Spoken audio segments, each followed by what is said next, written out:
विद्यार्थी मित्रांनो, मागील व्हिडिओमध्ये आपण वर्गसमीकरण या पाठामधील सराव संच 2.6 मधील उदाहरणे सोडवायला सुरुवात केली होती. म्हणजे मागच्या व्हिडिओमध्ये आपण या सराव संच 2.6 मधलं पहिलं उदाहरण आपण सोडवलं होतं.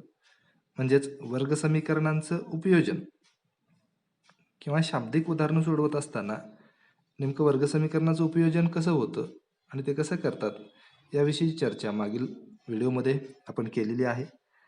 तर हे शाब्दिक उदाहरण सोडवत असताना पुन्हा एकदा सांगतो मी की शाब्दिक उदाहरणं सोडवत असताना आपल्याला हे उदाहरण व्यवस्थित वाचून यामधल्या ज्या अटी आहेत त्या अटी समजून घेणं अत्यंत महत्त्वाचं असतं, कारण त्यावरनंच आपण वर्गसमीकरण तयार करतो आणि नंतर ते सोडवतो. जरी आपल्याला वर्गसमीकरणं सोडवता येत असली तरी सुद्धा अगोदर इथं ते तयार करता आलं पाहिजे.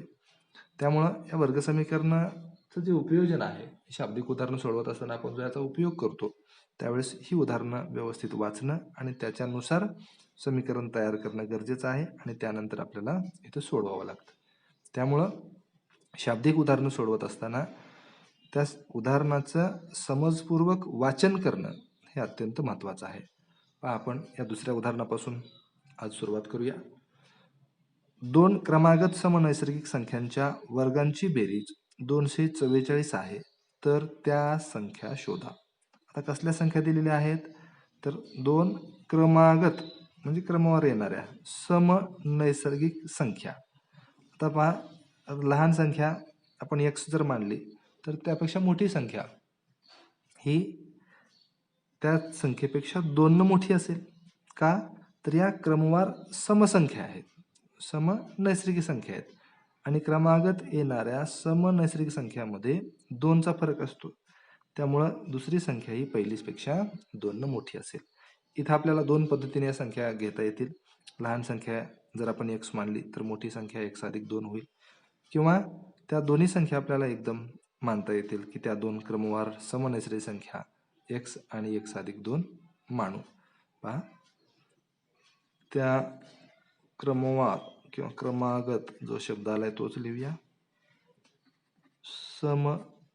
समनैसर्गिक संख्या x व x अधिक 2 मानू. आपण जे शोधायचं आहे त्यासाठी हे चल घेतलेलं आहे. तर दिलेल्या अटीनुसार पहा काय अट दिलेली आहे, त्या समनैसर्गिक संख्यांच्या वर्गांची बेरीज ही 244 आहे दिलेल्या अटीनुसार. किंवा इथं अट सुद्धा लिहिली तरी चालते. कशी, तर 2 क्रमागत समनैसर्गिक संख्यांच्या वर्गांची बेरीज 244 आहे आणि त्यावरून आपल्याला समीकरण लिहिता येतं, किंवा हे दिलेल्या अटीनुसार असंही आपल्याला लिहिता येतं. इथं वर्गांची बेरीज आहे म्हणजे एक्सचा वर्ग अधिक x अधिक 2 चा वर्ग यांची बेरीज 244 आहे. आणि म्हणून याला सरळ रूप देऊया.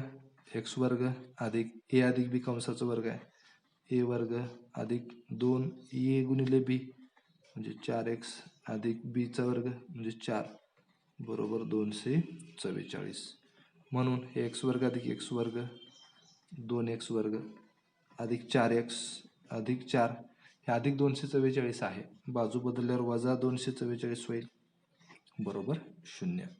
आणि म्हणून 2x वर्ग अधिक 4x हे अधिक 4 आणि ऋण 244 हे ऋण 240 बरोबर 0.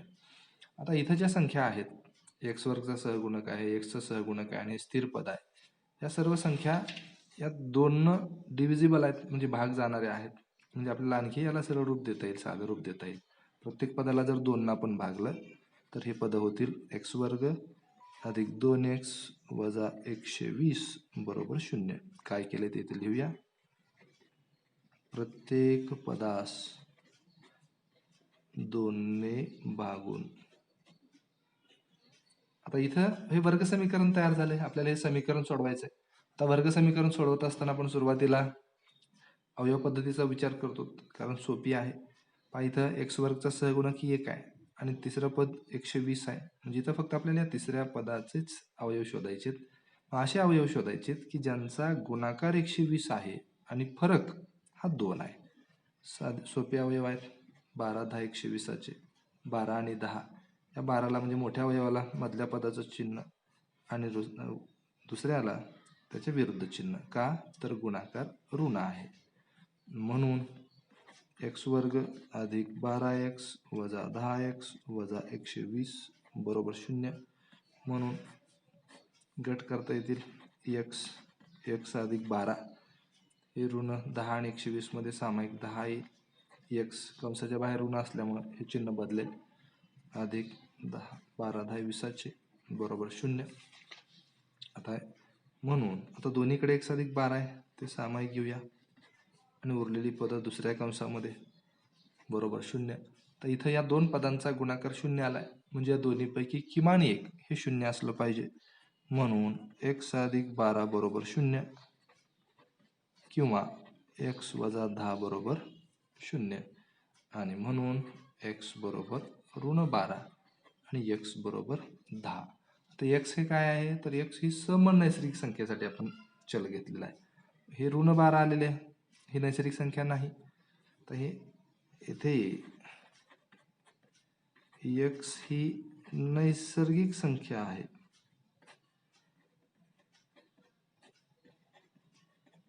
म्हणून x ची किंमत ही ऋण 12 नसली पाहिजे. म्हणून आपण लिहिलं x is not equals to -12.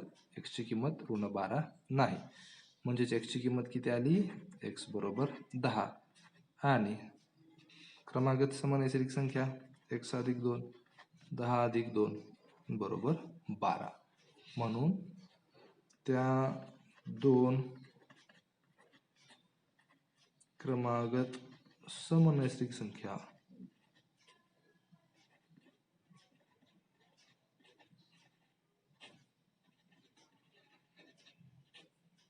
10 व 12 या आहेत.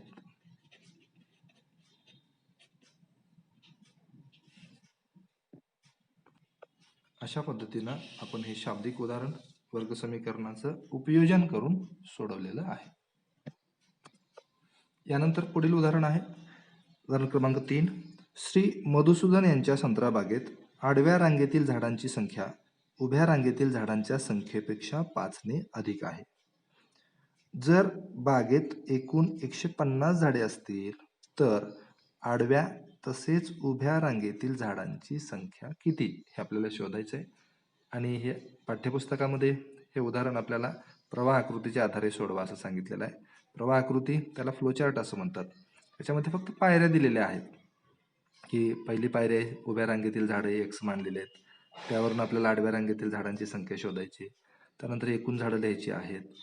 त्यावरनं वर्ग समीकरण तयार करायचं आहे आणि x ची किंमत काढायची ते समीकरण सोडवून आणि त्यावरनं आपल्याला उभ्या आणि आडव्या रांगेतील झाडांची संख्या शोधायची आहे. आता प्रवाह आकृतीचा वापर करूनच म्हणजे त्याच पायऱ्याच्या आधारे आपण हे उदाहरण सोडवतोय. फक्त इथं प्रवाह आकृती काढलेली नाही.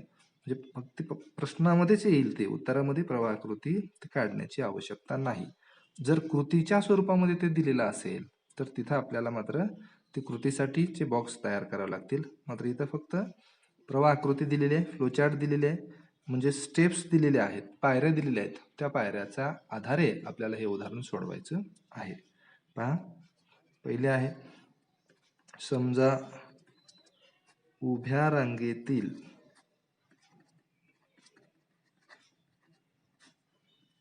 झाडांची संख्या x आहे. आपल्याला ही पहिली पायरी दिलेली आहे. तर त्यावरनं आडव्या रांगेतील झाडे पहा इथं कंडिशन काय दिलेली आहे की मधुसूदन यांच्या संत्राबागेत आडव्या रांगेतील झाडांची संख्या ही उभ्या रांगेतील झाडांच्या संख्येपेक्षा 5 ने अधिक आहे. म्हणजे आडव्या रांगेतील झाडं ही उभ्या रांगेतील झाडांच्या संख्येपेक्षा 5 ने जास्त आहेत. म्हणून आडव्या रांगेतील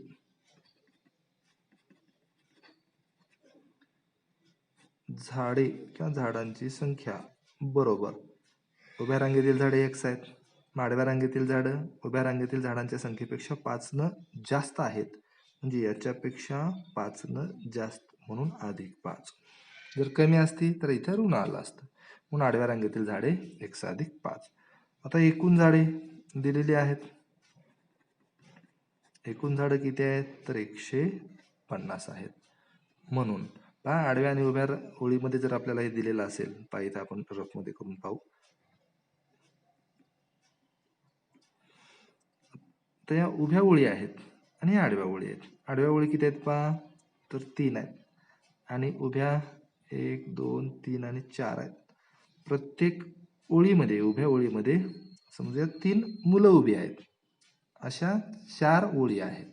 तर एकूण मुलं किती असं म्हटल्यानंतर आपण हे कसं शोधतो तर आपण याचा गुणाकार करतो. 4 गुणिले 3 बरोबर 12 म्हणजे ओळींची संख्या गुणिले एका ओळीतील मुलांची संख्या बरोबर एकूण मुलं. अगदी तसंच आहे इथं मुलांच्या ऐवजी झाडे दिलेली आहेत.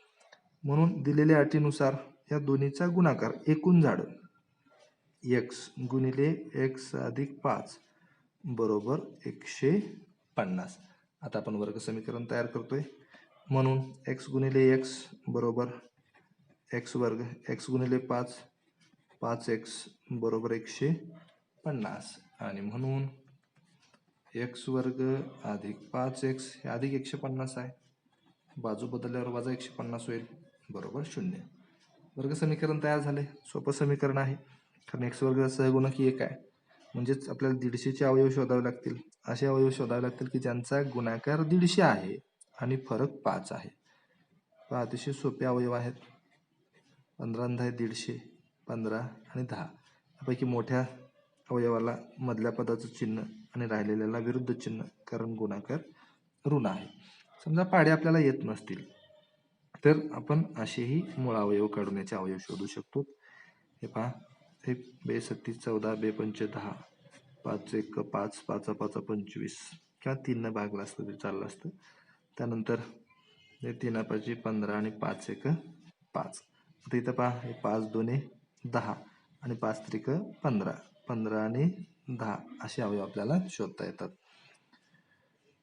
म्हणून x वर्ग अधिक 15x वजा 10x वजा 150 बरोबर 0. गट करूया. म्हणून त्या दोन्हीमध्ये सामायिक x आहे. कंसामध्ये उरेल x अधिक 15 वजा 10 आणि 150 मध्ये सामायिक 10 आहे. x कंसाच्या बाहेर ऋण चिन्ह असल्यामुळे चिन्ह बदलेल. हे 15 आणि 10 150 150 बरोबर 0.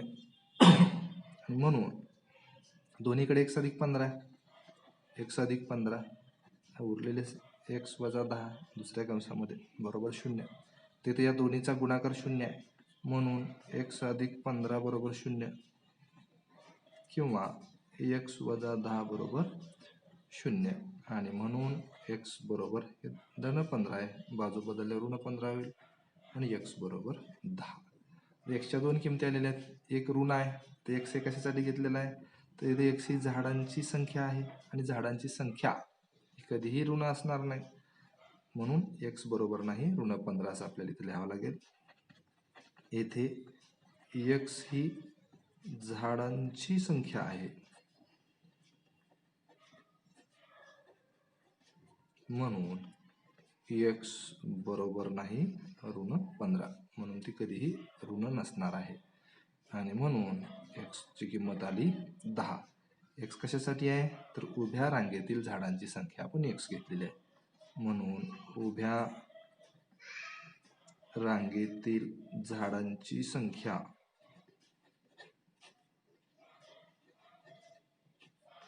बरोबर 10 आणि आडव्या रांगेतील झाडांची संख्या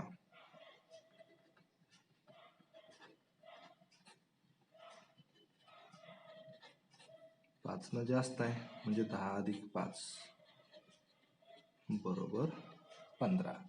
अशा पद्धतीने आपण या संत्रा बागेतील उभ्या आणि आडव्या रांगेतील झाडांची संख्या शोधलेली आहे. यानंतर पुढील उदाहरण आहे उदाहरण क्रमांक 4. पहा विवेक हा किशोरपेक्षा 5 वर्षांनी मोठा आहे म्हणजे किशोर लहान आहे. त्यांच्या वयांच्या गुणाकार व्यस्तांची बेरीज ही 1/6 आहे.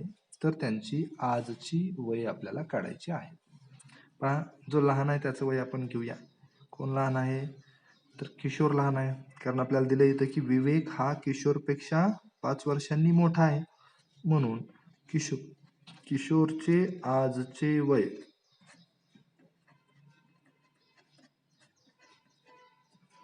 x वर्ष मानू.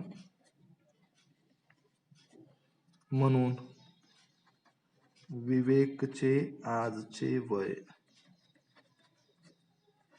बरोबर, हा विवेक किशोरपेक्षा 5 वर्षांनी मोठा आहे, म्हणून विवेकचं वय x अधिक 5 वर्ष. आता अट काय दिली, तर त्यांच्या वयांच्या गुणाकार व्यस्तांची बेरीज आहे. फक्त वयांची बेरीज नाही किंवा वयांच्या गुणाकाराची बेरीज नाही, तर वयांच्या गुणाकार व्यस्तांची बेरीज आहे. म्हणून दिलेल्या अटीनुसार पहा,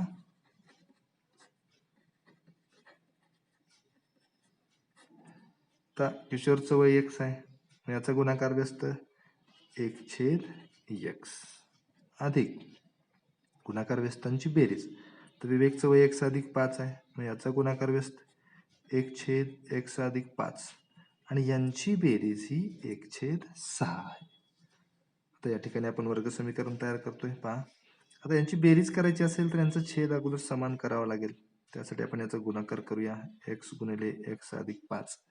आता हा छेद दोन्हीसाठी छेद आपण घेतलेला आहे यांचा गुणाकार करून, त्यामुळं या x अधिक 5 न या 1 ला गुणावं लागेल.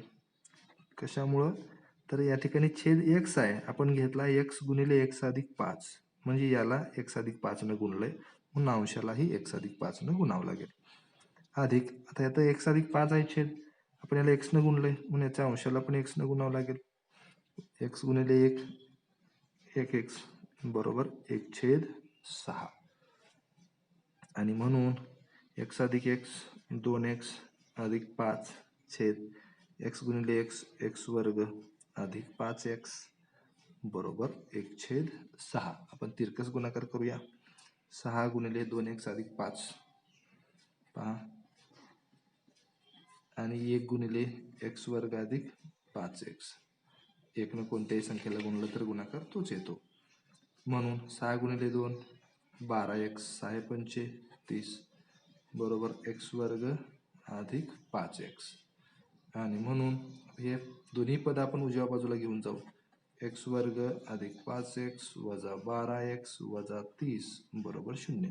यांची जागा बदललेली आहे, बाजू बदललेली आहे, म्हणून यांची चिन्ह याच्या विरुद्ध आलेली आहेत.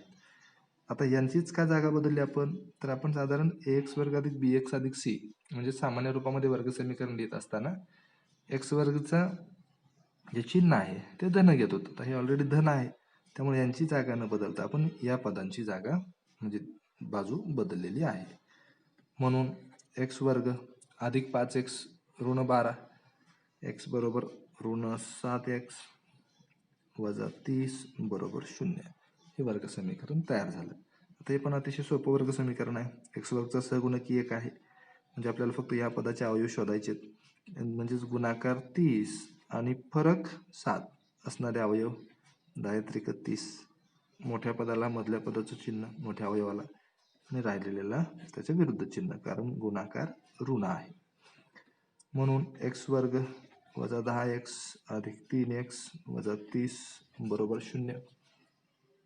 म्हणून आता पहा, या दोन्हीमध्ये सामायिक घेऊया, x वर्ग आणि ऋण 10x मध्ये सामायिक x कंसामध्ये उरलेले x वजा 10 अधिक 3 आपण सामायिक काढलं 3 आणि 30 मध्ये, कंसामध्ये उरलेले x वजा 3 10 30 बरोबर 0. आता कंसाच्या बाहेर धन चिन्ह असल्यामुळे हे चिन्ह तेच राहिलेलं आहे. आणि म्हणून आता दोन्हीकडे x वजा 10 आहे, ते आपण सामायिक घेऊया, x वजा 10 आणि उरलेल्या कंसामध्ये राहिलेली पद दुसऱ्या कंसामध्ये x अधिक 3 बरोबर 0.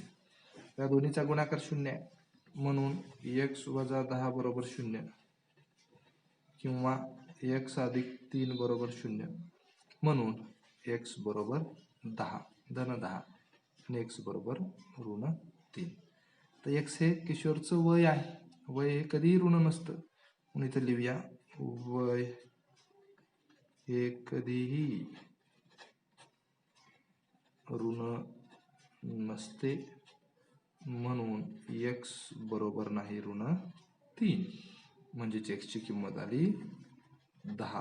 जे की किशोरचं वय आपण मानलेलं आहे. म्हणून किशोरचे आजचे वय